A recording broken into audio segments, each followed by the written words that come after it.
Hello, and welcome back again. It's day 13 of taking an IELTS speaking mock test from jumpinto.com, and I am the IELTS test taker Rajendra Pokhrel, and you are watching UV's Flare. Let's move on to today's session. In today's speaking mock test, the first part is about the fast food, and you will now hear the questions from my laptop, and I will try to answer those questions as professionally as possible. So let's begin. What kinds of fast food have you tried?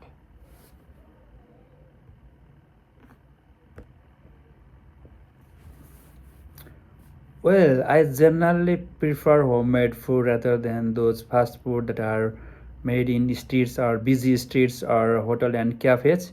But recently, I have tried this amazing, uh, spicy and like spicy flavor thing called satpate, and which is mainly made in uh, southeast countries like Nepal and India, and this is made by mixing some noodles with rice cones and mixing that with spices and other things.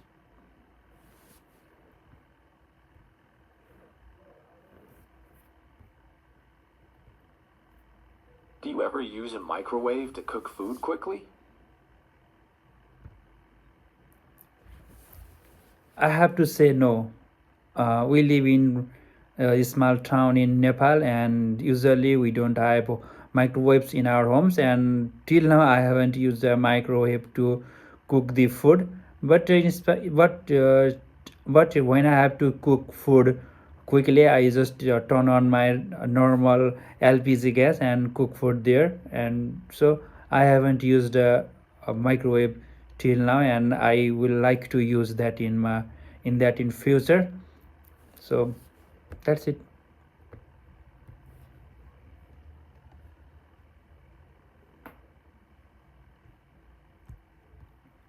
How popular are fast food restaurants where you live? Although I live in a small town, the fast food in my city areas is quite familiar and popular all among the peoples living in here, because there are a lot of restaurants and cafes which provide fast food to the customers. These fast food mainly provide like chowmins, momos, and hot noodles, and like ramens and like sushis, and that are the things that you will. These are the things that you will get when you go to any restaurant or cafes in my city, and the city is located in the eastern western region of Nepal, and it has.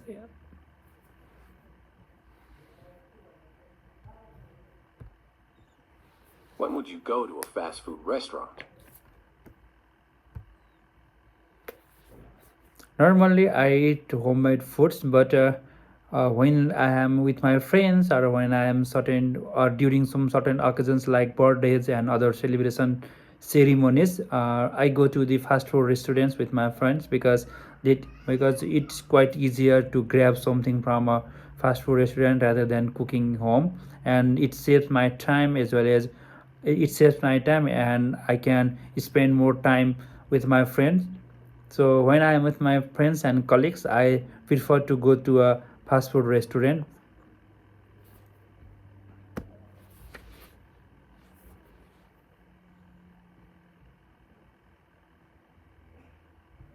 So let's move on to section 2 of IELTS speaking mock test. The section 2 is all about some technology that you decided to stop using. So let's hear the question. Alright, let's move on to part 2. You'll have 1 minute to prepare for this section, and after that, you need to speak about the given topic for up to 2 minutes. You can use the pencil and paper provided to take notes during your preparation time. The points listed on the topic card are there to help guide your talk. When you're ready to start speaking, just let me know. Now, your preparation time starts now. Well, in this session, I have to describe some technology like an phone an app or software program that I decided to stop using. And I have to say when and where I got this technology, why I started using this technology, why I decided to stop using it, and explain how I feel about the decision I have made. Well, this is a tough question. I have to remember that thing like a technology, a phone, or any app that I stopped using. And I have to say a programming language that I actually read in the first semester of my engineering program. During that time, I there was a course called C programming, and we had to learn it, and we have to master that programming language to pass in our examinations. But after that, I have never touched any sort of programming language, and I haven't learned any of those programming language. I started using this programming language because it was, well, I have to ship. Well, it had a very hard question, and I paused the, and this went out of my head, and this question went out of my head.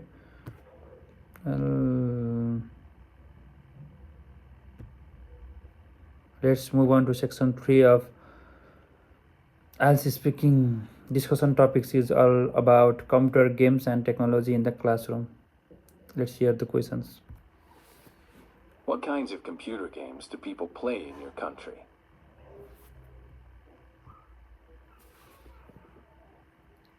Well, I'm not fond of computer games as I'm just using laptop from since last 2 or 3 years, and I believe people in my home country Nepal like to play some racing games related to cars and motorcycles in their laptops. And other than that, I sometimes hear people saying they play Free Fire and PUBG in their laptops, and these both games are related to like combat fighting or gun shooting like that. But I don't know much about these games. Similarly, people also like to play some ludo chess or ludo chess and like scribble games in their laptop.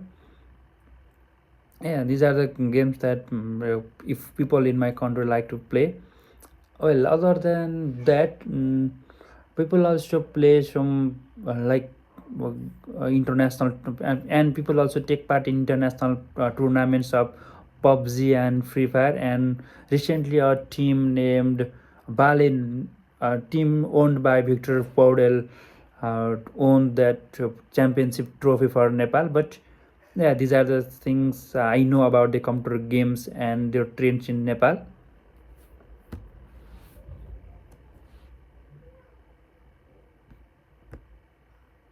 Why do people enjoy playing computer games?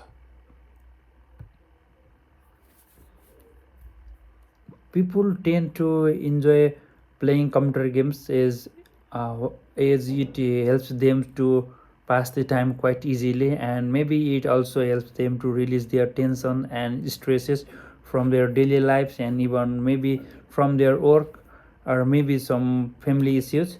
Other than that, people other than that, I have heard that playing computer games helps helps people's mind to react fastly in different circumstances, and along with that, uh, it also increases the reflex action of people's mind.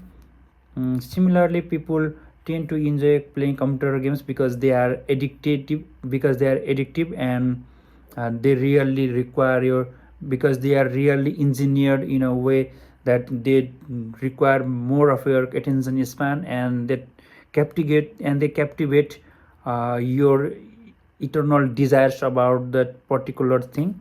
So I have to say, in general, computer games are really addictive because they are engineered in a way that their users will like it. So that's the main reason people will enjoy computer games, because they are addicted to it.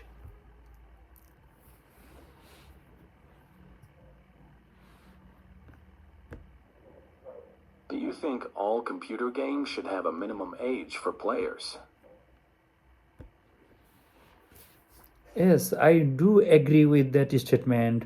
The every computer game should have a minimum age for players. Like you cannot handle a highly risky and highly fatal games like PUBG and Free Fire to a 10-year kill, because this kind of games may promote violence and may promote violence among the kids, and it actually could hamper the children's mindset, and they think like doing committing certain crimes, killing peoples, or maybe just rampaging the vehicles and driving them recklessly is a general thing, and that does not hamper anything. So I believe that computer games should have a minimum age limit. Saying so, other games like just Ludo, chess doesn't hamper much on people's mind. So this type of games uh, can be made available for every children.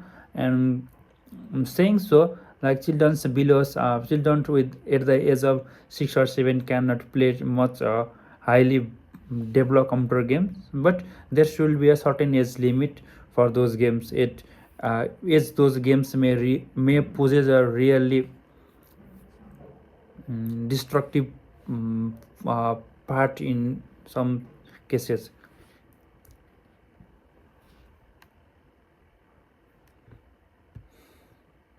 In what ways can technology in the classroom be helpful?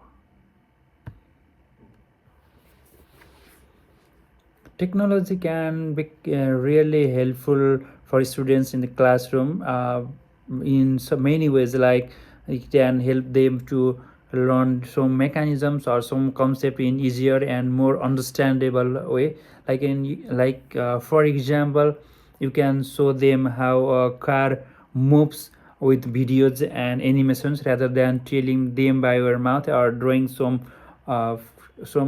car sketches in whiteboard or blackboard.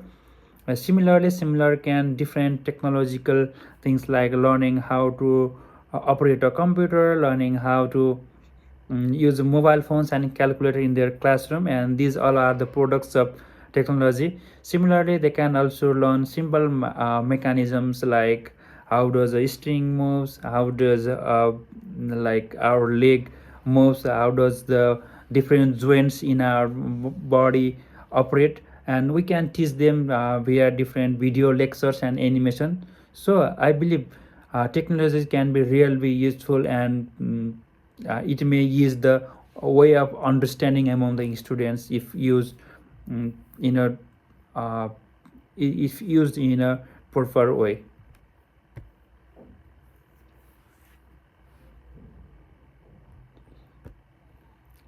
Do you agree that students are often better at using technology than their teachers? In recent times, there are increasing trends that some children are quite better at using technology than their teachers. But this is only because this is only this only can be seen in today's generation kids, because they are quite familiar with mobile phones, cell phones, and computers, as well as highly advanced calculators. Along with that, most of the parents of those children own a mobile phone, and they teach their children how to use those technological things like mobiles and calculators. So due to these reasons, some children tend to use technology in better way as compared to their teachers. But this statement doesn't apply to all the students, because in as the students of the remote villages don't have access to this kind of technologies, and they don't know how to use this kind of technologies, and those children depend upon their teachers to learn those things. So I have to say, I partially agree with that statement, saying that quoting that technology is more familiar with students rather than the teachers. So this is the end of today's speaking session. The band for first segment is 6, for second segment is also 6, and I believe for the third segment will also be 6. I don't know when I will improve my English. So that's it for today. Thanks for watching.